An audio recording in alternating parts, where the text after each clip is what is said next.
Bonjour, merci de nous rejoindre pour ce nouveau magazine de TLM dédié à votre santé. Pour ce numéro, c'est à l'hôpital Louis Pradel que nous nous trouvons, où nous sommes accueillis par les équipes du professeur Jean-François Mornex et du professeur François Tron. Bonjour professeur Mornex, donc nous sommes ici dans un service de pneumologie qui est centre de référence pour les maladies pulmonaires rares.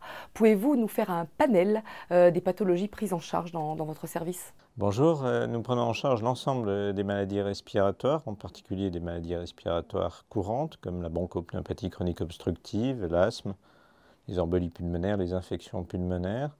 Et nous prenons particulièrement en charge des maladies rares comme la fibrose ou l'hypertension pulmonaire, des malades atteints de cancer du poumon et une activité particulière qui est la greffe pulmonaire pour des insuffisances respiratoires terminales.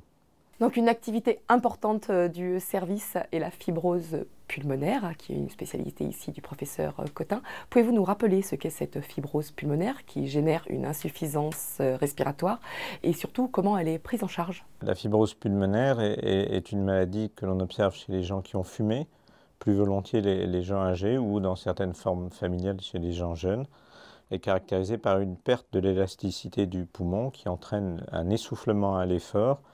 Et l'évolution peut se faire vers une insuffisance respiratoire très grave. Depuis quelques années, nous disposons de plusieurs médicaments qui ont montré leur efficacité sur l'évolution de la maladie. Et tout l'enjeu chez les malades qui ont une fibrose est de savoir s'ils relèvent de l'indication d'un tel traitement et si on peut les améliorer. C'est le travail du professeur Cotin et des collaborateurs du service. Les interventions chirurgicales représentent une part importante de l'activité avec des gestes très variés. Pouvez-vous nous les expliquer, nous les présenter? La chirurgie thoracique intervient dans la prise en charge des malades dans deux grandes circonstances, le traitement du cancer du poumon d'une part et la greffe pulmonaire d'autre part. En ce qui concerne le cancer du poumon, la chirurgie est le traitement le plus efficace du cancer du poumon. Elle permet d'obtenir la guérison de la plupart des malades opérés. Une grande partie des malades chez lesquels on fait un diagnostic de cancer du poumon, malheureusement, ne peuvent pas être opérés, essentiellement parce qu'ils ont des localisations secondaires, des métastases du cancer du poumon.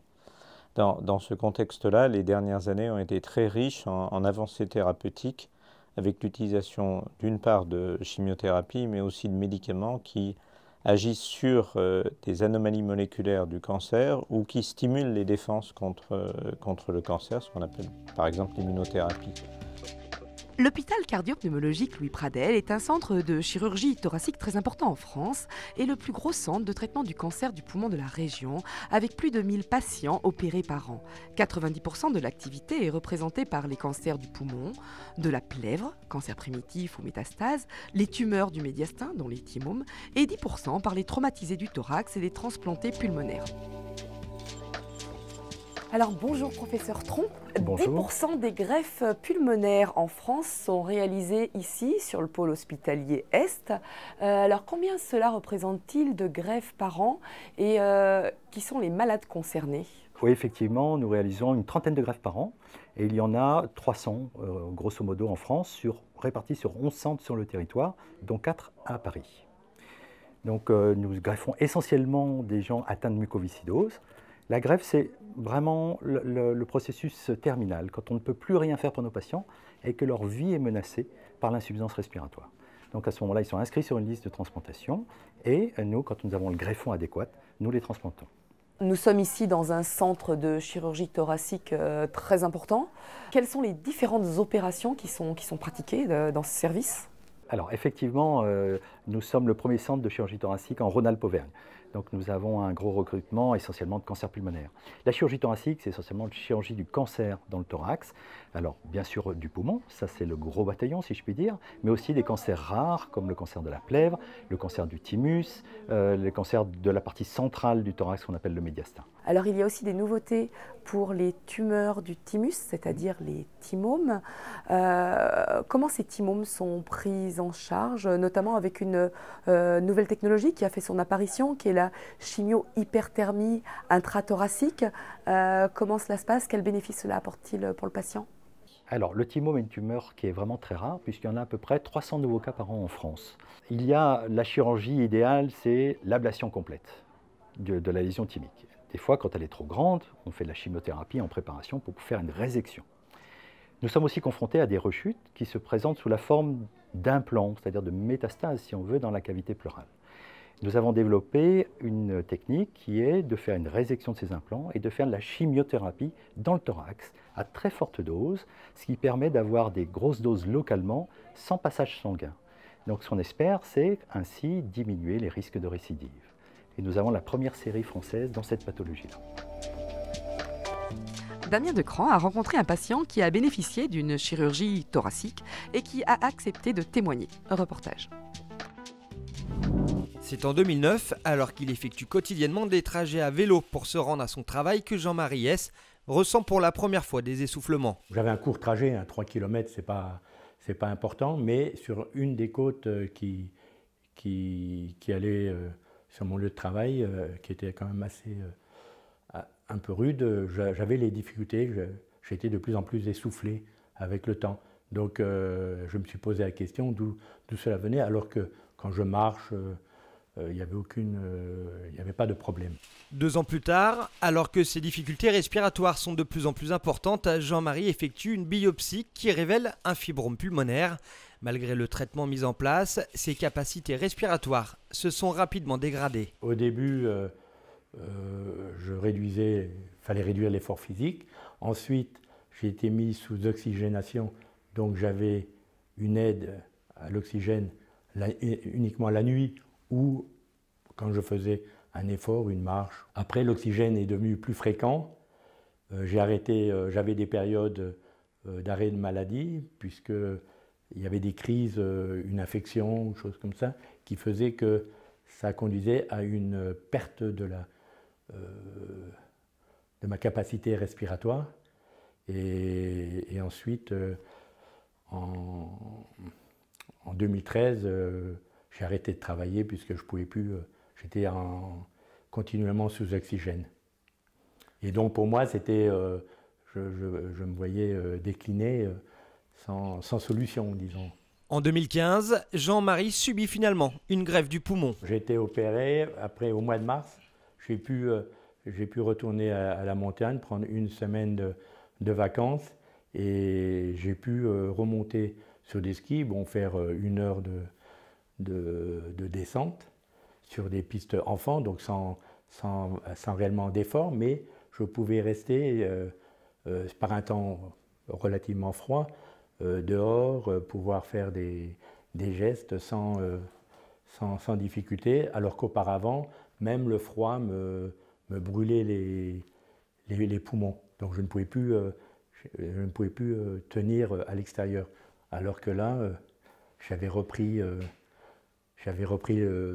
le plaisir de la neige. C'est une seconde vie qui a redémarré. Je suis, disons, libre. Je n'ai plus la bouteille d'oxygène qui me suit, qui me bloque.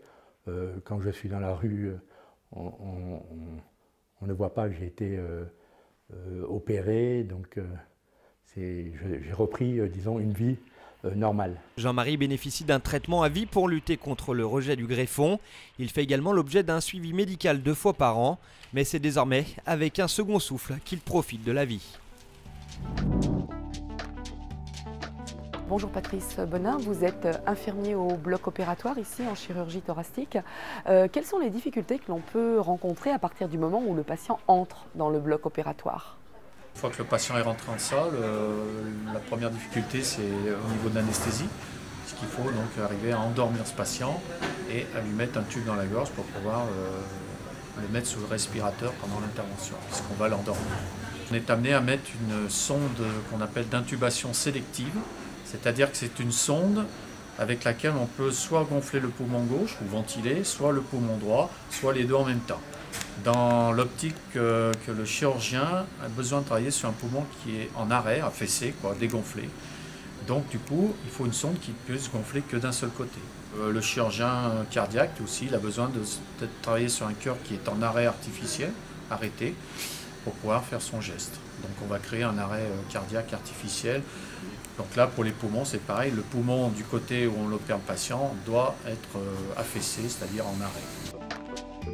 Hélas, le nombre de cancers du poumon et de bronchopneumopathie chronique obstructive, BPCO, qui est une maladie chronique inflammatoire qui touche les bronches, ne cesse d'augmenter, principalement à cause du tabac. Les pneumologues et cancérologues ne sont donc pas près de manquer d'activité et bien au contraire, ils doivent gérer l'expansion des consultations et des interventions. Professeur Mornex, vous avez également une importante activité de recherche, notamment en collaboration avec des laboratoires qui se trouvent sur le site de Gerland.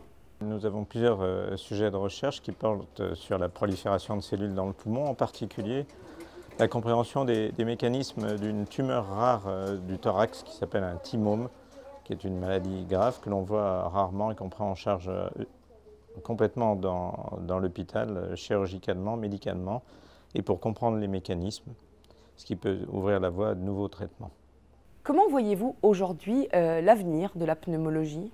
Malheureusement, la persistance d'un tabagisme important fait que de nombreuses maladies respiratoires resteront très fréquentes dans les années à venir, qu'il s'agisse de la bronchopneumopathie chronique obstructive, du cancer du poumon ou de la fibrose pulmonaire. Et donc enfin, comme on a pu le découvrir tout au long de cette émission, vous avez un service à la pointe. Si demain, les Lyonnais, à travers leur contribution via la Fondation Hospice Civil de Lyon, pouvaient vous aider, quelles seraient vos priorités ?